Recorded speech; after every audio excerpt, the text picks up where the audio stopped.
I'm not going to pretend that all of the good things that I saw in Peter Mandelson for 5 decades have suddenly become nugatory. You said in that monologue, we were and are still friends. Would you stand by that now? You'll forgive me if I don't go into this in too much detail, but those of us who have been close to Peter Mandelson for a long time, there's no secret about his attraction to a certain kind of lifestyle. Thank you very much for provoking me into saying many things that I probably should not have said. There's an inherent paradox here, because you are now, almost by definition, an establishment man. And yet, you've continually been unafraid to challenge the establishment orthodoxy on a number of occasions. Quite often, I'm in a minority, often of one of this. I mean, recently you showed more empathy for the people on the Tommy Robinson March in London than I think people on the left in general would normally allow for. This is not a bunch of racists who hate me because of the colour of my skin. I know when I'm in the presence of racists. I wasn't on that particular day. That alone is a hugely provocative stance for the left. I know, left needs to get its head out of its backside. You know, I think when people go about saying, oh, it's never been worse, I know that they have no idea what they're talking about. They're not serious about racism. What they're really interested in is performance. And what are your feelings about the Palestine marches? I think 2 things. You said that Muslim integration in particular was probably the hardest task we have ever faced. That's how you put it. We are in a very dangerous situation, I think, where young people who grow up inside of those communities never have to leave them. And especially in some communities, if you're a young woman, not only do you not have to leave them, but you are never allowed to leave them. The BBC has forgotten that its job is to tell us what the world is actually like. And I think too many people at the BBC think that their job is to tell the world what they personally think it should be like. And I don't want to hear that. I don't care what they think. Hello, and thank you for joining us on The Brink. I'm Andrew Fox. And I'm Jake Wallace-Simons. Our guest this week is the British writer and broadcaster Sir Trevor Phillips. Best known for his work on race, integration and social cohesion, Sir Trevor was the founding chair of the Equality and Human Rights Commission and has led the Commission for Racial Equality. He has enjoyed a long media career, including senior roles at the BBC and as a presenter on Sky News. Originally associated with the Labour Party, Sir Trevor later became an outspoken critic of aspects of modern identity politics and multicultural policy, making him a prominent and sometimes controversial voice in UK public debate. If you're enjoying our podcast, don't forget to like, subscribe, share it and leave a comment, as we love to know what you think. And if you're listening on audio, please do give the podcast 5 stars. And if you're still hitting that benighted paywall, now would be a great time to subscribe. That's right. In fact, we've now introduced another benefit only for our paid subscribers, a question and answer session with Andrew and myself on a Substack Live every month. Our first one last week was hugely popular and gave us a chance to interact live with members of the Brink family. So, for the price of a coffee a month, you can become part of February's conversation. Sign up now at thebrinkpodcast.substack.com. And now, without further ado, we present Sir Trevor Phillips on The Brink. Sir Trevor, thank you for joining us on The Brink. My pleasure. So lots to talk about, but just to get this out of the way, Peter Mandelson. You did your... Get him out of the way. That's a good start. Right. I think they've already tried to do that many times. and failed repeatedly. But you did your monologue on Sunday about your friendship with him, that you met him 50 years ago on a march against apartheid and have been firm friends ever since. But since then, further revelations have come out, haven't they? He's been forced out of the Lords. He's facing a formal criminal investigation. The PM has said that he lied repeatedly, quote unquote. There's a dossier that's gone to the police, and so on and so on and so on. You said in that monologue that you were and are still friends. Would you stand by that now? Yeah. I mean, I don't know quite what Peter feels about it, but if you call somebody your friend, there are circumstances in which you might discover things about them that would make that impossible. But I think those are few. We choose our friends, and we don't choose our friends because they are perfect. We don't choose our friends, especially not ones that stay friends for a long time, because you're not aware of their flaws. You choose them because, all things taken together, they add to your life, or you owe them some kind of, I don't mean monetary debt or anything like that, but they are part of what makes you you. And to be frank, I have absolutely no time for people who I know a week ago would have given up their right arms just to be in the same room as Peter Mandelson, and are now suddenly discovering that he is a spawn of Satan. They always knew he was a wrong one. They always suspected he was dodgy. They never understood why anybody paid any attention to him. I think, those are people I don't want to spend much time with.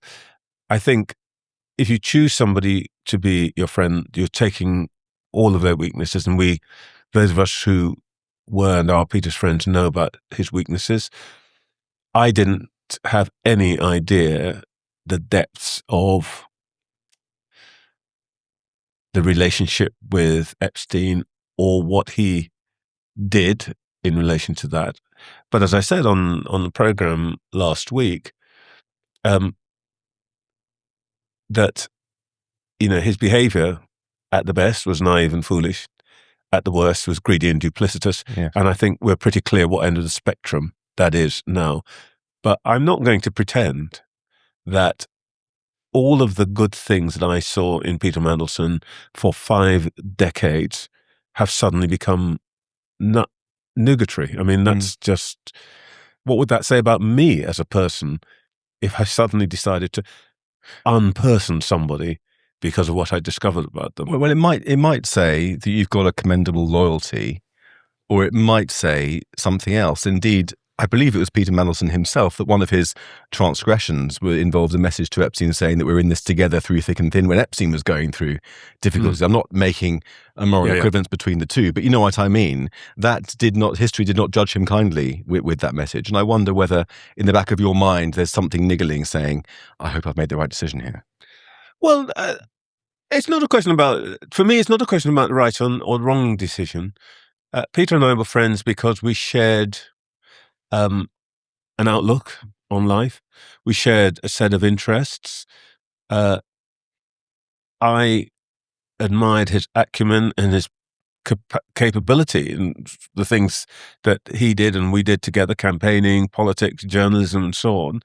And that doesn't stop being true because I now know that there are things that I did not know last week. I think... Is there a line that, if that were to be crossed, you can see that you would change your position and he would no longer... I mean, there are things that I would find, if I were to discover them about somebody, that I would just... I would find it impossible to associate with them. And it may be that that's where we are now. Is he getting close to that line? That's a thing I'd have to think about, Jake. I mean, to be honest, it's not something that arises because it's not like we're going to be spending a lot of time talking to each other right now. And I think you referred to my monologue on Sunday. It won't surprise you to know that I haven't heard anything from Peter since then. I don't expect to. But let me put it this way, that if my career is someday going to be ended because of something I did do or I failed to do, I would much rather that it were announced by a friend who is going to say, I knew this person, I believed in them for this and this reason, but now I can see that they cannot possibly remain in public life, than have that announced by somebody who's going to be saying, I always knew this person was poisonous, they had no capabilities, I was always right, which is, of course, what we're hearing around now. And a lot of the critics are basically telling you something about themselves rather than something about... But you don't feel that you've misjudged his character somehow, given these revelations? Hasn't taken you by surprise? No, absolutely not. And you'll forgive me if I don't go into this in too much detail, but for those of us who have been close to Peter Mandelson for a long time, there's no secret about his attraction to a certain kind of lifestyle, his predilection for a certain kind of social circle, for some kind of greed and duplicity, as you put it. Well, my point is that's at the end of the spectrum for somebody who likes all of that. And I would say that nobody who is in certainly the circle that I associate with, who'd worked with Peter and so on, had any doubts about his character in that respect. We didn't know what end of that spectrum he was, and he clearly is way over to the undesirable end of the spectrum. But it's not like we didn't know this was what attracted Peter. But which of us has a friend about whom we can say every aspect of them is something that we like and admire? For most of us, if we are really friends with people, we take every aspect of them and we weigh one against another. And sometimes we'll say, actually, one characteristic or one thing that this person likes to do or one way they like to look at the world is unacceptable to me, and therefore we're not going to be friends. But I defy anybody, honestly, to say to themselves that they think all their friends are perfect, and if they were to discover something about them that they find unpalatable, they would go, "Oh no, I was always wrong." If you are truly a friend, you know about the person's weaknesses, and you stay friends with them in spite of those weaknesses. That doesn't mean that everything they do is permissible, but I think it would just be hypocritical to pretend, if I'd known this or known that, this person I wouldn't have associated with this person. That to me, that's bad politics. So if he gave you a ring and said, "Trevor, I'm in a desperate way. I've got to have somewhere to stay. Can I shack up in your spare room for a couple of nights?" That would be a friendship. It isn't going to happen. It's funny. I can't help but hearing you speak, I can't help but wish that all of my old friends who've cancelled me due to my support for Brexit or my views on Israel would take that. Well, same position. That's the issue of what's happened since October 7th, 2023. Is a very good example. There are all sorts of people who have now discovered things. Discovered the Middle East for the first time. They've discovered the Middle East. There are people who've discovered that their friends take a very different view about them.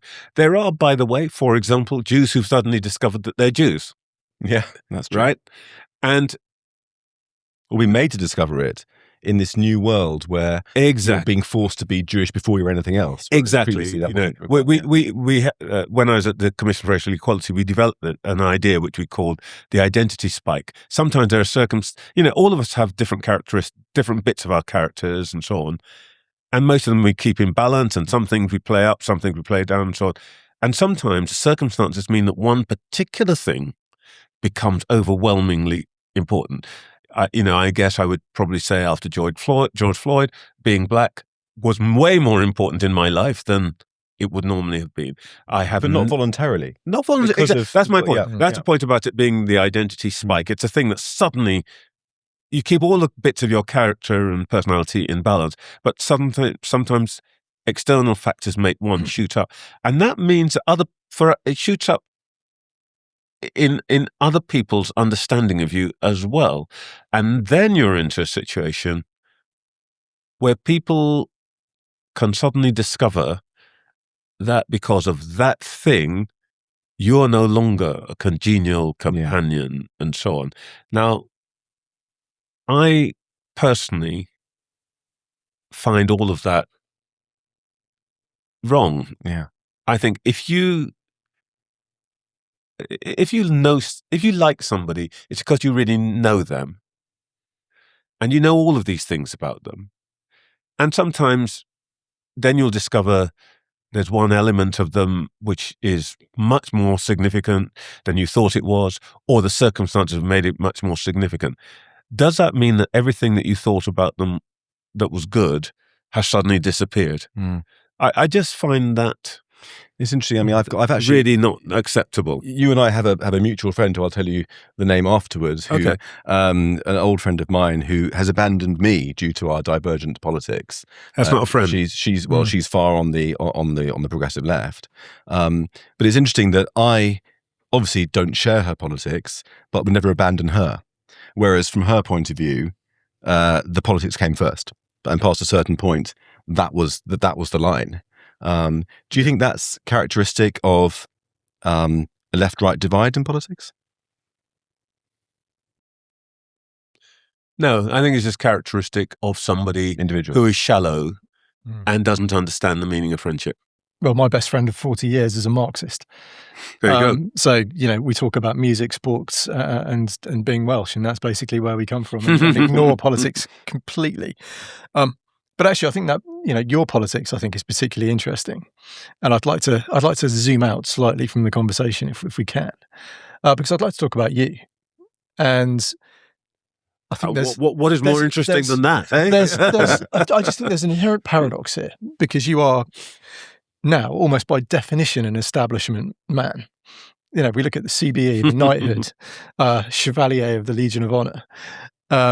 If we look at the jobs you've held within the establishment, and yet you've continually been unafraid to challenge the establishment orthodoxy on a number of occasions, and you've had, a huge amount of incoming fire as a result of doing so. And I'd just be really interested to share with our audience kind of how you got to this point, because you're obviously from an immigrant background, and yet you've now developed this incredible position as a man of status in British society. How did that happen? How did that journey go? Well, it's very flattering you put it that way. There's a reading of that says standards in British society have just fallen dramatically during my lifetime.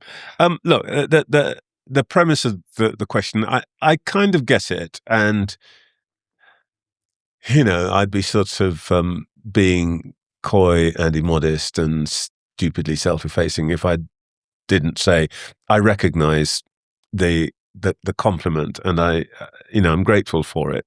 And it is true that, I've acquired status of one kind or another.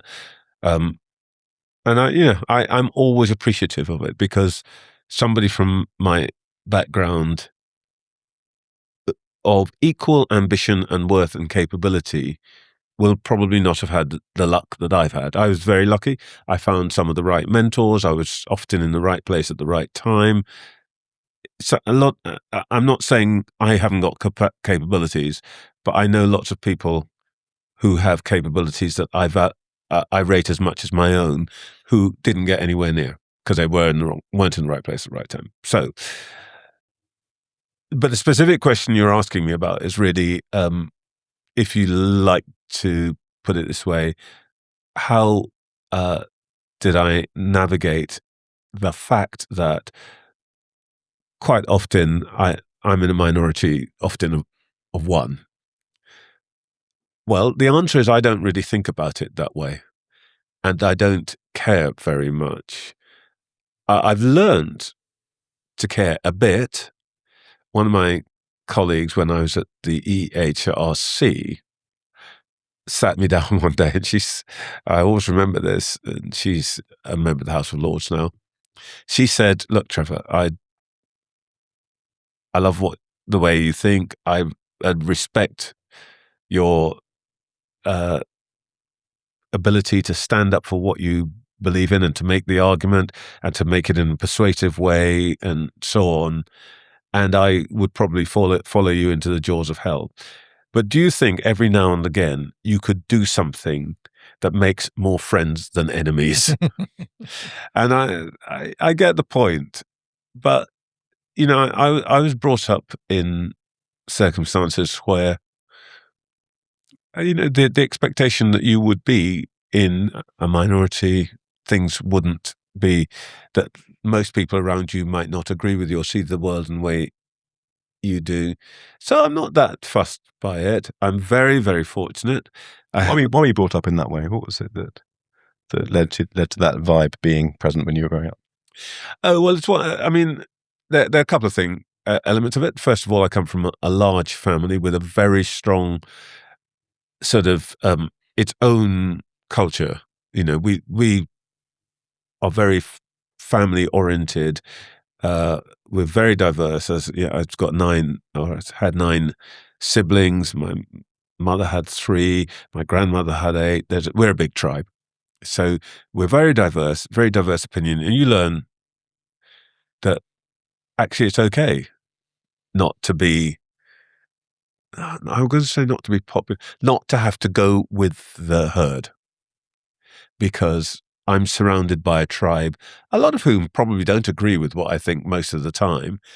But after there's been the disagreement, they're still my brothers and sisters and cousins, and we still love each other, and we will still see each other at the next wedding, we'll still see each other at the next funeral, and we will still embrace each other. So I've grown up with no angst at all about the idea that my ideas might be different to the next person. The second part of this is that we are an immigrant family, and the presumption of being an immigrant family is that you see the world differently because you come into a society which has got its ways, has got its ideas, and you're bringing something different, and you have to negotiate every day. And I put that positively because sometimes the negotiation involves knuckle dusters, sometimes the negotiation involves words, and sometimes it involves parties. So, but you're always having to navigate your way into a world which is not your world. And the third thing is that I think, like all immigrants, you've got a family language and you have a public language, and a large part of your life is devoted to understanding what the majority thinks and feels, so you can find a way of dealing with them. And I would say, I hadn't really thought about it before this moment, but I would say that part of what my family has been good at is understanding what people who do not think like us think, why they believe it, and being able to respect it without having to agree with it. I mean, some examples of this. I mean, recently you showed more empathy for the people on the Tommy Robinson March in London than I think people on the left in general would normally allow for. That was one such moment. But there have been other moments going back through your career. I mean, as far ago as long Can I just say something about that? Yeah, do. I don't think it's because I showed more empathy, but it comes back to the point I've just made about understanding what's happening to people who are not like you, who don't share your view. Now, there are two things. I because of where I work on Saturdays before we put out our show on Sunday, that march was going past us for 6-7 hours, and I was in and out chatting to people, and because I'm on television, people go, "Oh yeah, aren't you Trevor McDonald?" and we have that conversation and so on. But anyway, we chat. So first thing to me is, it's not a bunch of racists who hate me because of the colour of my skin. That was not. I know when I'm in the presence of racists, and I wasn't on that particular. That wasn't what was happening on. Somebody else. I wasn't. I know when I'm in the presence of racists. I wasn't on that particular day. Secondly, the background from which I come, as I say, an immigrant background, our parents taught us, both explicitly and implicitly, to try to understand what we in our home would call English people, by which we mean white people, and their funny ways, because you have to get on with them. So it's natural for me not to say, "Oh my God, there's a bunch of terrible Tommy Robinson racists."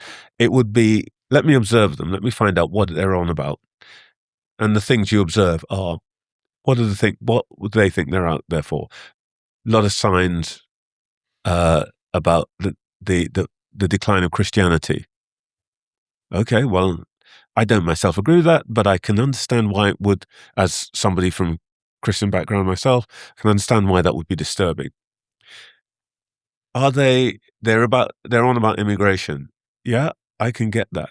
And so there's a long way of putting this, but the short way of putting it is, if you actually observed the people on that march, you would understand why they're on the march, lots of them for the first time ever in their lives. And what you would read if you were looking at them objectively rather than trying to characterize them is, this is 150,000, and I think there were a lot more than 150,000, by the way, people who are called out on a march by somebody most of them had not heard of. Most of them would not have heard of Tommy Robinson, actually. Okay. Most of them did not know who he is, because I asked.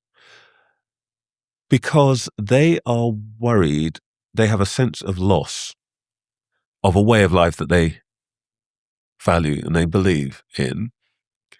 And if you want to deal with those people, the first thing to do is to understand why they would be out on a march called by a person who has been convicted several times of pretty heinous crimes, is undoubtedly unpleasant, is surrounded by thugs. Those people, most British people, are not like that. So the first thing to do is ask yourself, why are they out there? What are they like? What are they about? And I think that because I come from that immigrant background, where the first instinct is to try to understand people who are not like you, so you can get on with them in some way, I think that's why I saw it differently. But I mean, that statement that you made, saying that you were involved or you encountered the Tommy Robinson March, you didn't think that those people were racist, that alone is a hugely provocative stance for the left. Because for them, by and large, I don't want to mischaracterize them, but by and large, it's the most racist thing to ever happen in our country. I know, left needs to get his head out of its backside. I mean, if people on the left thought that march was racist, I could take them back to the 1970s, where we were organising against the National Front. And people were, they were nakedly anti-black. They weren't interested in making a judgment about me. They were interested in beating me up. Or I could take them even further back to before I was, out of nappies, to my brother's time when he would be chased home from school by teddy boys. I think when people go about saying, oh, it's never been worse, in the minute I hear people say that, I know that they have no idea what they're talking about. They're not serious about racism. Actually, what they're really interested in is performance. Yeah. They're interested in putting themselves forward as victims so that they can gain the currency of being the people that everyone else should feel compassion for. And what are your feelings about the Palestine marches in this context? Well, I saw a lot of them. I mean, again, they were out every single Saturday. I think two things. First of all, I don't agree with the impulse behind the march, personally. But I see no reason why they shouldn't march. Secondly, I think the manner in which the marches are conducted was important. I think on some occasions, obviously, you start next to a synagogue. I mean, that's provocative, unnecessary, and actually, I think undermines the case for sympathy for Palestinians. And lastly, I think the real big question you've got to ask yourself is, was everybody on all those marches marching for the same thing? To which the answer is probably not. Most people really didn't know, I don't think, what it means from the river to the sea. And, some journalism was done asking people which river, which sea, and what do you think it actually means? There are undoubtedly people on that march who knew what it meant, or in practice meant the elimination of Israel. I think that lots of people on that march didn't really think that was what it meant. It meant, let's have a nice secular state in which everybody's lovely to everybody else. And that in itself is a product of a kind of ignorance or lack of thought, or, to be honest, just a complete absence of understanding of the history of the region. Did you, we saw particularly last weekend, the Palestine flags were accompanied by flags for the Iranian regime, placards of the Ayatollah's face saying the right side of history and so on. I didn't see that, but yeah, I can believe it. When you encountered those marches, you've talked about your spidey sense for racism developed over sad decades in your past. Did that spidey sense tingle when you encountered the Palestine marches? No, but I'm not Jewish. And I think this is one area where sometimes you have to say, we don't all see and encounter things in the same way, which is why you have to, I've always had this at the back of my mind. It's one of the things that one of my older members of my family would say, walk a mile in other shoes. I mean, we're Christians, and we think that part of what you have to do is to be generous, open-minded. That doesn't mean you have to agree with everybody, but you have to have a genuine understanding of why they're doing what they're doing or feeling what they're feeling. So I didn't have that spidey sense, but I listened, I hope, hard enough to understand that other people did. And of course, you see, I wouldn't. I mean, it's part of the nature of the thing that most of the people who would be hostile, and there were anti-Semites on that march, no question in my mind, but those anti-Semites would look at me and say, obviously you're on our side because I'm dark-skinned.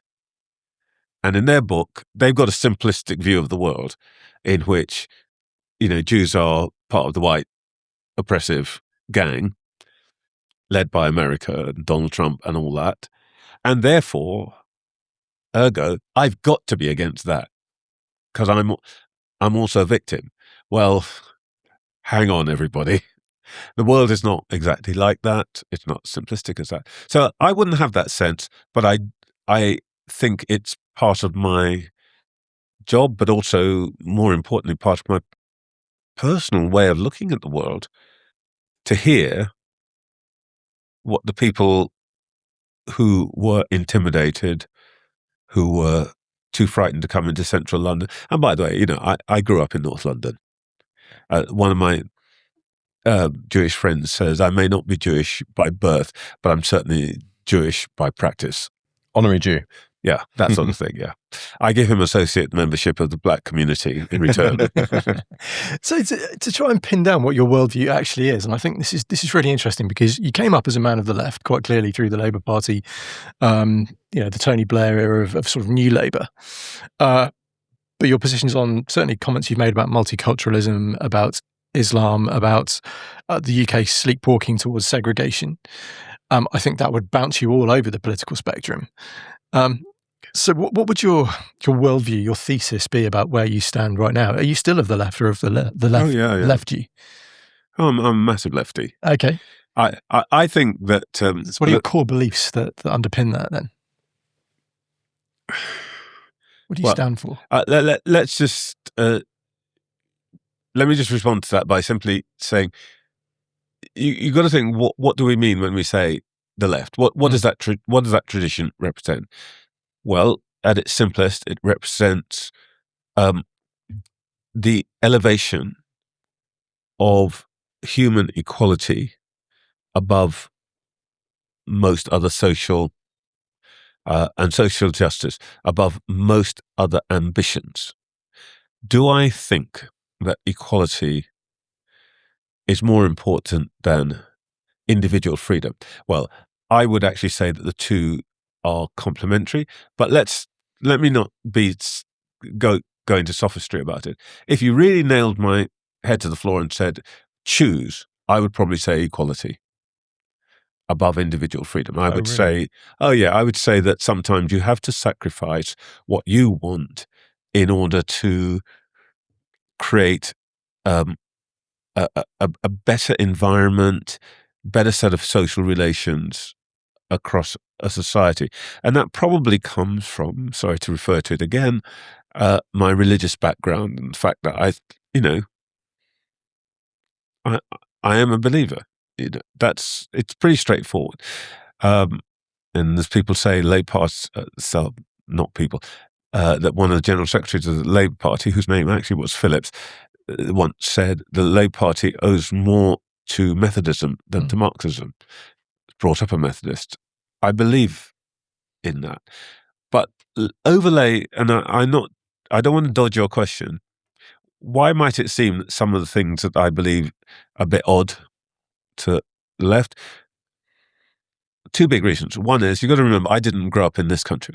I grew up as in Guyana, a different society, very, very poor. Everybody's poor. Third poorest country. During my lifetime, Guyana's always in the bottom 3 poorest countries in the Western Hemisphere. And that gives you a very different perspective on life. And the other is, I was trained as a scientist. And if I would say that there is a difference between me and a lot of people that I worked with in politics and journalism, is that typically in politics, when the evidence before your eyes doesn't meet your theory, what you do is you say, get me some more evidence. A scientist will say, if the evidence doesn't match my theory, I need to go and get myself a better theory. And I'm more in the latter camp than in the former. Well, I mean, on that note, the theory of multiculturalism is one that you've rubbed up against a lot over the decades. As Andrew mentioned, saying that we were looking at it back in 2005. You said we were looking at a nightmare of fully fledged ghettos in Britain. Now, in 2016, this sounds like a legal interrogation. It doesn't mean in 2016 you said, but there's a big white light in front of me here. I'll say whatever you want to say. What we say. You said that Muslim integration in particular was probably the hardest task we have ever faced. That's how you put it. Yeah, back in 2016, and at that time it was in response to a poll that came out showing that half of Muslims in Britain wanted homosexuality to be illegal. About a third thought that wives should always obey their husbands, and a quarter wanted Sharia. Well, things have got only worse since then. Since October the 7th, a similar poll has given worse figures than that. Is that right? Okay. I mean, a poll from the Henry Jackson Society, where Andrew worked last year, showed that 3/4 of Muslims didn't think that Hamas committed murder and rape on October the 7th. They were more likely to have a positive view of Hamas than a negative one. A half thought that Jews had too much power over government. A half thought that showing an image of the Prophet Muhammad should be made illegal, and a third wanted Sharia rather than a quarter. So I wondered what your thoughts were on that hardest task of Muslim integration right now. Well, I'm very clear about this. This country has been very, very successful in finding a way for people of different backgrounds to live together peacefully. And I think Isaiah Berlin, expressed it very well when he talked about the good society being one in which people of different backgrounds could live together graciously. And the core of that is that you don't have to abandon your identity, the thing that you share with another group of people, in order to be able to live graciously with people who do not share those traditions. Now, why are we able to do that? This is my view. This is my own personal hypothesis. Since the first Elizabeth's time, we have this doctrine of toleration, which enabled Catholics to live within a Protestant polity. And the basic rule was very, very straightforward. You can do the things that you want to do that express your community's beliefs and desires and ambitions, as long as you recognize, and that you accept the central authority. And in our case, central authority, then it was the king or the queen. Now it is the central authority is the democracy and the recognition of that authority as is adherent to the rule of law. The reason that I talked about Muslims in this way is, and I'm grateful to you for giving me the opportunity to explain this. I basically at the point was saying, and I'm always accused of using the expression Muslims are different, which I did say. But I said Muslims are different in the same way as I think Christians are different. In the same way I think Jews are different. Otherwise, we would not call ourselves Christians or Jews. I call myself a Christian because I believe certain things. I know actually that Jews do not believe exactly the same set of things. I know that Muslims do not believe the same set of things. So first task of society is how do we manage those things? Well, the first thing is to establish that actually, for the most part, most at the time, the things we do believe, be kind to our children, make our society prosperous, are things we sort of all agree about. But there are some things we don't agree about. The status of women, for example. The predilection for regular worship. On average, 10% of people in this country have a weekly observance. But amongst Sikhs, African Christians, Jews, Muslims, that figure goes up to, in the case of Sikhs, something like 70-75%. And that presents all sorts of issues for work and so on and so forth. So we've got to find a way of navigating these differences. The reason I picked up on the issue of Muslims is that there is a difference between people whose faith traditions are very flexible. I think Jews are. I think Protestant Christians are, to some extent. I think it's true about Catholics in America. I mean, my sisters are Catholics in America, and I often say to them, just explain to me what bit of you is actually religious. There's a whole... we generally consider them our crazy cousins in the Catholic Church. We take a very, Andrew's a Catholic, he's very religious. Well, exactly. And I sometimes say to my Church of England friends, just what is the Church of England except a sherry party? There are different points of view, but I think if you believe in the religion of the book, and it gives you very specific rules, and it says that those rules, God's rules, supersede man-made rules in a society like ours, which is not a theocracy. That does present a problem. It's not an insuperable problem, but it's a real one with which we as a society are not familiar, because historically, immigration has consisted of waves of people whose faith traditions are very flexible. Now, as it happens, I also think I'm not a scholar, but if I look at Muslims in the Balkans, say, or Muslims in America, it seems to me that the traditions can be made to be flexible enough for it not to be an issue.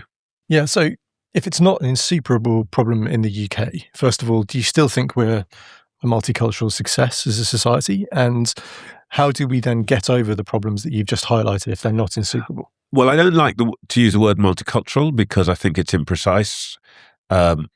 You could say that Britain has always been multicultural. We are even now 4 nations. Are Scots exactly like Cornish people? No, not really. But we are multi-ethnic. We're multiracial. I think we can get over those things by essentially understanding where it's not difference is not a problem. Number one. Number two, establishing means by which we negotiate differences. To me, these things have to be very pragmatic. I'm not that interested in the abstract, but I am interested in what do you do in a workplace where somebody's day of worship is different to everybody else's. You've got to make a decision about if they're necessary to the shift on Friday at 5:00. What do you say? No, you can't work here, or do you say we're going to find an accommodation? These are practical things that a mature society has to find a way through, and by and large, we do. if I can make a larger point, I'm afraid I make this point again and again to people. Britain is a very unusual society in this respect. It is the only developed society which has a very large critical mass of mixed race people. In this case, according to ONS data, something like 2 million. The only other places in the developed world where that is true are South Africa, Brazil, and the United States, where that critical mass of people came about before the last war in circumstances which could not in any way be equated to freedom. I mean, I have a mixed race great grandmother, and that didn't happen by her mother's volunteering. But the mixed race population in this country has been born almost entirely since the war. It's entirely because people across the lines of difference found each other, loved each other, created children. And that, I think, is an expression of our tradition of toleration, where we are open to difference and we find a way across the lines. But the elephant in the room here is extremism. That's what we haven't really engaged with. And you've got a country where the Muslim Brotherhood is active, as the government's own report showed in 2015, and hasn't been banned since then. Those statistics that I read out earlier, widespread sympathy for Hamas, widespread anti-Semitism, not completely ubiquitous in the Muslim community, but significant.